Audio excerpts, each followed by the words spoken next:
Hi good evening friends, I am Krishna. Smart class में आपका स्वागत है। आज आप लोगों के सामने रीजनिंग में नया टॉपिक लेके आए हैं, जो कि बहुत ही इंपॉर्टेंट टॉपिक है। हर कंपटीशन एग्जाम में इसके 1 या 2 सवाल पूछे जाते हैं।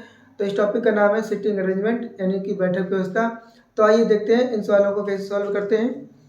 आपके सामने एक क्वेश्चन लिखा है, 6 लड़कियां एक वृत्त में केंद्र की ओर मुंह करके बैठी हैं। बी वी के बाईं ओर है, आर बी और एम के बीच में है, जे वी और एन के बीच में है। तो आपसे पूछा गया है कि एम के बाईं ओर कौन है। ऑप्शन है एम जे एम वी। ये आपके सामने 4 ऑप्शन है, आपको सही करना है कि कौन इसका राइट आंसर होगा। ठीक है, तो इसको जो सॉल्व करने का जो तरीका है, सबसे पहले हम ये देखेंगे कि वो क्षैतिज में बैठे हैं या सर्किल में बैठे हैं। तो हमने यहाँ पे देखा ये वृत्त में बैठे हैं। किसमें बैठे हैं? वृत्त में। फिर एक दूसरी बात इसमें देखनी पड़ती है कि उनका मुंह किस साइड है। मुंह कहाँ है? वो सेंटर की ओर है, देखा, केंद्र की ओर। तो अब यहाँ से 2 चीजें मालूम चलेगी, एक तो सर्किल में बैठे हैं, दूसरी बात उनका जो केंद्र जो मुंह है वो कहाँ की ओर है? केंद्र की ओर है। कभी कभी क्या होता है कि सर्किल में बैठाने के बाद उनका मुंह कर देते हैं केंद्र से बाहर की ओर, तो फिर उनके राइट और लेफ्ट वाले हाथ चेंज हो जाते हैं। और अगर मुंह के अंदर बैठे, मुंह करके अंदर बैठे, तो उसका राइट और लेफ्ट का हाथ बदल जाएगा। तो जैसे मान लो यहाँ पे एक सर्किल है ये, ठीक, यहाँ पे 1 2 3 4 5 6 लोग उठा दिए हैं और इनको संकेत कर दिया इस साइड से। ये मालूम चल जाएगा कि ये व्यक्ति केंद्र की अंदर की तरफ मुंह करके बैठे हैं। और अगर जैसे कोई सवाल कभी आता है तो कहते हैं केंद्र के बाहर की ओर, तो हम इनको इस प्रकार दर्शाएंगे, ये वाले तरीके से। ठीक है, अब जब केंद्र के अंदर तरफ बैठे होंगे तो उसके दायां पास, जैसे मान लो यहाँ कोई व्यक्ति बैठा होगा, तो जो उसका सीधा हाथ होगा वो कहाँ होगा? ये होगा। या इस साइड होंगे दायां हाथ, और इस साइड क्या होंगे? सभी के बायां हाथ होंगे। ठीक है, और अगर केंद्र से बाहर की ओर बैठे हैं तो इस साइड हो जाएगा बायां, और इस साइड क्या हो जाएगा? दायां, क्योंकि सब बाहर की ओर बैठे हैं। इसीलिए ये आपको देखना बहुत जरूरी होता है वहां पे कि केंद्र की अंदर की ओर है कि बाहर की तरफ है। ठीक है, तो आइए देखते हैं। इसमें अब सब अंदर की तरफ बैठे हैं, तो इसका मतलब है इसका बायां हाथ ये होगा, दायां हाथ ये होगा। ठीक, अब हम जब भी जब सॉल्व करते हैं तो उनको हमेशा 2 डायग्राम बनाना।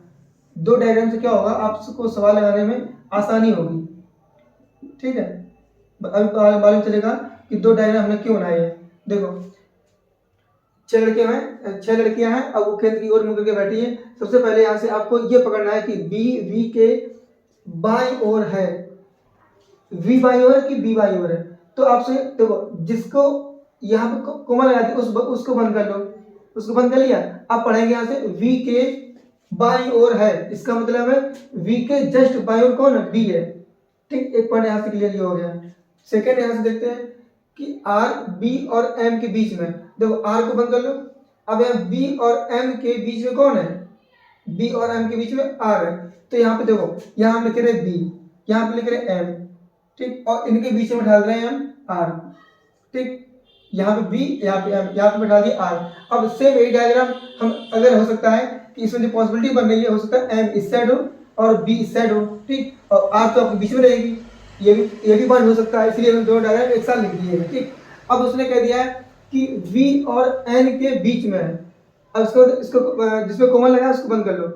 यहाँ पे लिखा वी और एन के बीच में कौन है? जे है। अगर हम v यहां शो करेंगे और n को यहां शो करेंगे, ठीक, v यहां और बीच में क्या करेंगे? बीच में करेंगे j, और इसमें हम क्या करेंगे?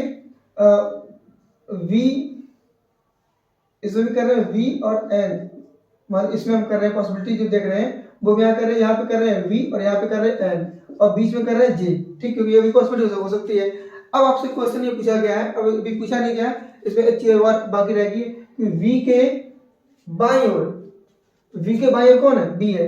अब यहां से अगर देखेंगे तो v के b ऐसा बैठा होगा, v इस प्रकार बैठा होगा, तो इसके बाईं ओर कौन बैठा है? j।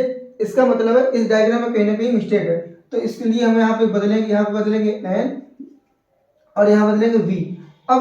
अब देखेंगे तो v के बाईं ओर कौन? b है। अब v के, तो v यहाँ बैठ गया, तो v के जस्ट बाईं ओर कौन बैठ गया? b बैठ गया। इसका मतलब ये वाला डायग्राम यहाँ से कैसे, अब मेरा डायग्राम शो करेगा ये वाला। ठीक, अब हमसे राइट आंसर निकालना है। अब हमसे पूछा गया कि m के बाईं ओर कौन है?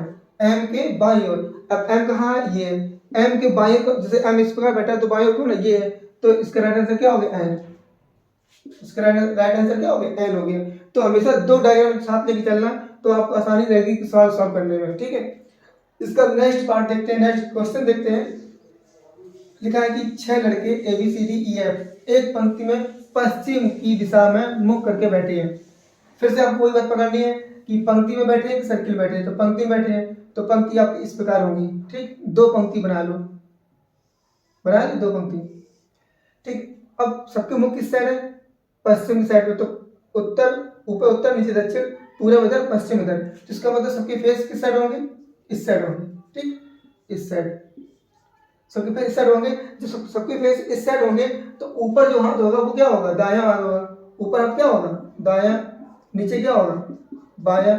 इसी प्रकार यहाँ भी क्या होगा, दायां, और यहाँ पे क्या होगा बायां होगा, ठीक। अब आपके सामने दो चीजें क्लियर कर ली आपने, पंक्ति भी क्लियर कर लिया और किस साइड का मुंह है वो भी क्लियर कर लिया। अब आपको देखते हैं सवाल में जो मेन जो जानकारी, रियल में जो जानकारी आपके पास फिट बैठे पहले उनको पहले यहाँ पर रिप्रेजेंट करो। तो यहाँ पे साफ साफ लिखा है कि ए और सी के बीच में कौन है, डी है। हम मानो यहाँ से लेके चल रहे हैं, ठीक। ए और सी के बीच में हमने बैठा दिया डी। क्या बैठा दिया, डी। यहाँ पे हमने लिखा ए और यहाँ पे लिखा हमने सी, क्योंकि ए और सी के बीच में क्या बैठा दिया, डी। और इसको हम यहाँ से लेके चल रहे हैं ऊपर से, यहाँ पे ए और सी के बीच में डी बैठा दिया, ठीक, क्योंकि सबके मुंह इस साइड है, ठीक। अब हम देखते हैं आगे पे लिखा है सी के ठीक दाईं ओर। सी के ठीक दाईं ओर कौन है, हमने कहा इसको बंद करो। सी के ठीक दाईं ओर कौन है, बी है। तो सी के ठीक, अब जब सी ऐसे बैठेगा तो दाईं ओर कौन होगा, बी होगा, सामने लिखा है तो यहाँ बी बैठा दो, ठीक। अब सी के अब यहाँ बैठा देंगे तो ये तो तुम्हारा, क्योंकि इसके दाईं ओर तो डी बैठा है तो यहाँ से ये अभी ऐसे ही कैंसिल हो गया, ठीक। अब आगे देखते हैं और कह रहा है कि जो और सी के ठीक बाईं ओर कौन होगा, बी हो गया। अब आगे कह रहा है और एफ की बाईं ओर है, जो ये जो बी बने, जो बी बैठा है, सी के ठीक दाईं ओर कौन है, सी के ठीक दाईं ओर बी हो, लेकिन बी एफ के कहाँ है, एफ के बाईं ओर। इसका मतलब एफ कहाँ बैठेगी, यहाँ पे बैठेगी। तो एफ के बाईं ओर कौन हो गया, बी हो गया। अब हमसे पूछा गया और उसमें एक चीज और दी है कि ई दाएं छोर पर नहीं है। अब कह रहा है कि ई आपकी यहाँ पे एफ बैठी है, एफ कह रहा है कि ई दाएं छोर नहीं है, इसका मतलब दाएं छोर ऊपर ही है, तो यहाँ तो एफ बैठेगी, ई बैठेगी नहीं। तो ई कहाँ बैठेगी, ई बैठेगी नीचे।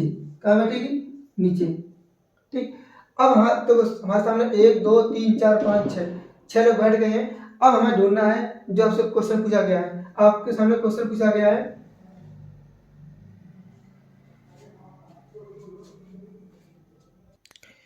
इसमें एक चीज लिखना भूल गए थे। क्वेश्चन में लिखा है कि दाएं छोर पर कौन बैठा है। आपसे क्वेश्चन ये पूछा गया है कि दाएं छोर पर कौन बैठा है। तो अब बताओ इस डायग्राम में ये हो गया बायां, दाएं छोर पर कौन बैठा है, दाएं छोर पर बैठा आपका एफ, क्योंकि ऊपर वाले सारे वाले ने क्या बोला था, ऊपर आपका दायां होगा, लिखा भी दायां है, तो इसका राइट आंसर कौन सा होगा, एफ।